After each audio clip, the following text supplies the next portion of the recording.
السلام علیکم دوستو، سیالکوٹ ہیڈ مرالہ کے مقام پر دریائے چناب کیا صورتحال دیکھ رہے ہیں۔ اس میں درمیانی درجے کا سیلاب آیا ہوا ہے۔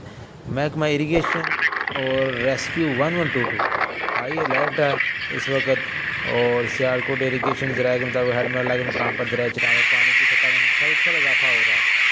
دریائے چناب میں پانی کی آمد 1,86,097 کیوسک اور جو اخراج ٹوٹل ہو رہا ہے وہ 1,65,120 کیوسک ریکارڈ ہوا ہے۔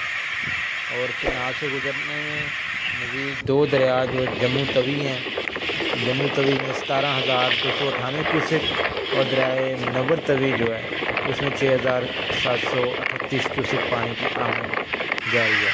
اور اس ساری صورتحال کو دیکھتے ہوئے ریسکیو 1122 الرٹ ہے، اور آپ بھی سارا اسکرین پر دیکھ سکتے ہیں کیا حالات ہے۔